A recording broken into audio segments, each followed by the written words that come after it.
everybody, Editing Kati here really quick. As you know, last week I released a more personal video, and I don't normally do that. As you guys know, it kind of obviously makes me really uncomfortable. It's like that vulnerability hangover, you know, where you've like shared too much about yourself. But I also knew that, you know, I wasn't feeling well. I'm still not doing 100%, and I know that you could sense it and see it in the stuff I was creating. And so I felt some kind of responsibility to share that, you know, I also sometimes struggle and don't have my shit together, and it's hard. And, you know, losing my grandma, and I'm not gonna cry, has been really difficult. And I just wanted to at least acknowledge that I know that video came out. I recorded the video that you're about to see like a while ago, and we pulled it from the vault because it feels kind of timely, and like because so many of you had shared so beautifully in your comments, not only just support for me, but your own grieving process and the losses that you've sustained in the past, you know, recent years. And so my hope is that this video can offer some tools and some techniques and some tips for those of us who have people in our lives who are grieving, or even if we're grieving, we could share this with someone, because often people don't know what to say when someone else has lost someone close to them or is going through the grieving process.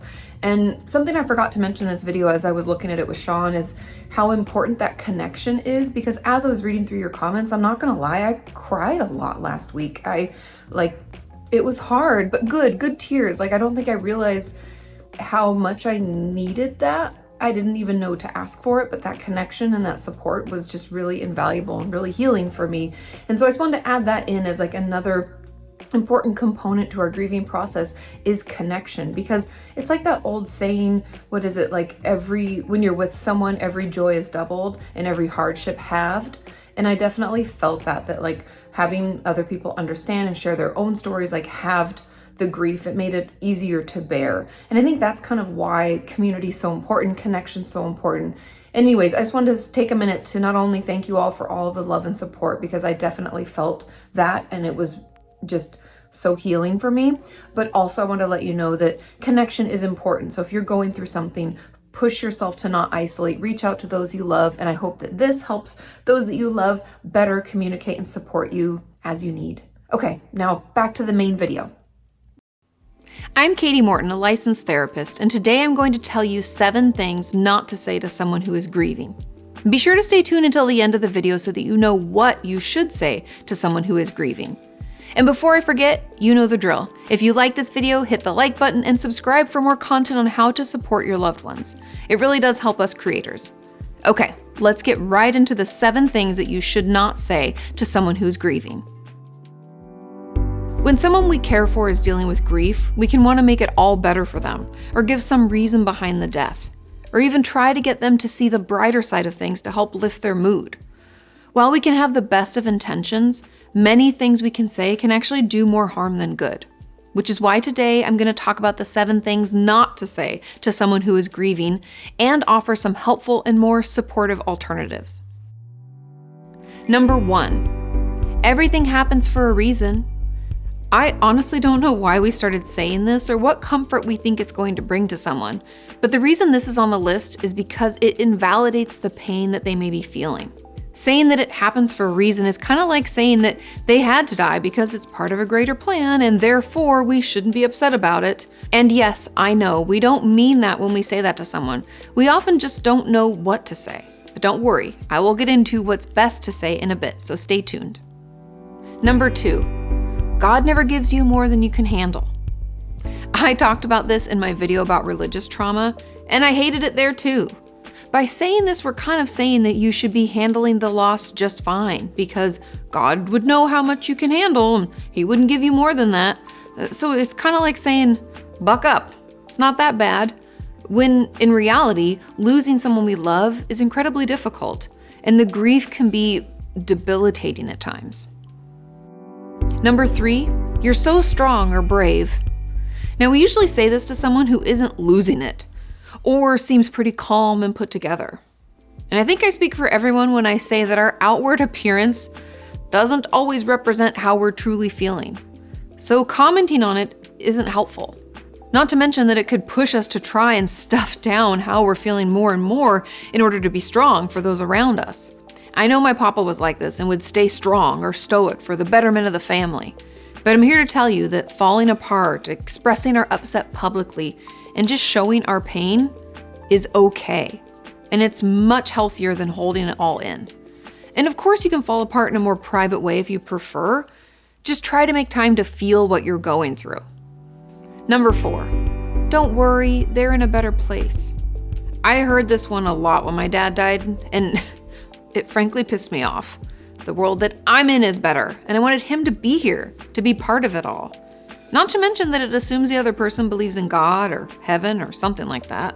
And we just don't know. It's just not a good thing to say. It feels like an empty comment that doesn't really offer any understanding or support, which is what I was really looking for. Number 5, at least they lived a full life. Now this tends to be said when we've lost someone who was older. I heard it when my great-grandmother died at the age of 92, and when my papa just passed away at 86. And I can tell you that even though I know they lived a long life, I still wasn't ready for them to go. That's why saying that isn't really supportive or compassionate. And yet again, it invalidates the pain someone may be feeling. It's kind of like saying because they didn't die young, we don't have a right to feel really bad about it. Number 6, it was just their time. I have heard this said a lot among my religious friends, as if God chose this time. No matter how old they were or how they died, we have to be okay with it. Again, it's one of those statements that's just invalidating. It makes it seem like it's selfish or wrong to be grieving or feel upset at all. Finally, number 7, I know how you feel. Trust me, I know this has the best of intentions, and unfortunately, many of us have lost loved ones. And we remember what that felt like. However, everyone's situation is different.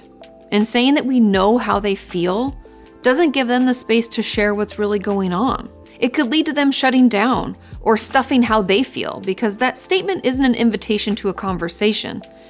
It's an assumption. We can't ever really know how someone feels. We can only know our own experience. So let them tell you how they feel instead of acting like you already know. Obviously, no one says any of those statements maliciously. We usually do it because we really don't know what else to say and we feel bad for them.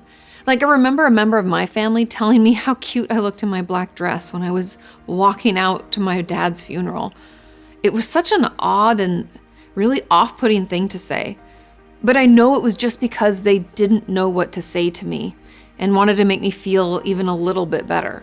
But because some comments can do more harm than good, let's get into some alternatives that will hopefully be better received and let those that we love know just how much we care for them. A great comment to make is, "I am so sorry for your loss." It's simple and expresses how sad we are for them. It doesn't assume. It doesn't try to make light of what has happened. It just lets them know that we recognize how difficult of a time this must be for them. This could also work when we aren't that close to the person who's grieving, like if they're a casual friend or a coworker. This is appropriate without being too much. So when in doubt, go with this one.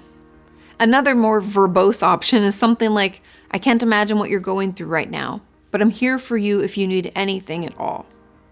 I personally love this one because it acknowledges the pain and our lack of complete understanding and lets them know that we're there for them. I feel like this is what we want people to hear. And if we care for them, we want them to know that we are there. So this is my personal favorite, especially when we're saying it to someone we are close with. Something else we can do is share a favorite memory that we have with the person who passed away. And this can obviously depend on the situation or how emotional they may already be. Like if someone's already crying, it might not be the best option, but it can at times be appropriate to share a funny story or a moment that you had with the deceased.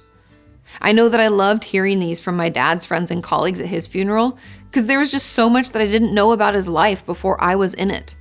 And many silly stories that not only reminded me of the things I loved about him, but also gave me a much needed break from all of the sadness and crying. I enjoyed this one personally, and your loved one may as well. And finally, I want you all to know that you don't have to say anything, really. Sometimes all we need is for someone to just be with us. I know spending time with my mom during that time was healing, and we didn't even talk that much. We just watched TV, did things around the house, and went on long walks. Just not being alone was what I truly needed, and that may be the case for your loved one as well. Also, I want to mention that during the actual funeral and when someone first passes away, everyone is there. They bring you so many flowers and intense amounts of food. It's a lot. It's overwhelming, and I'm pretty sure I just blacked all of that out that whole week, to be honest.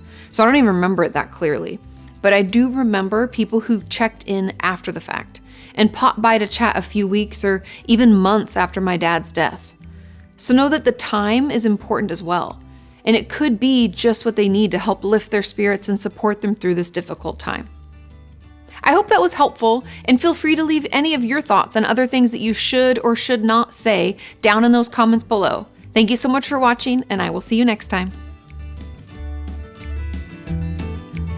Seem pretty blah, blah, blah. Or even try to get them to see the brighter side of things.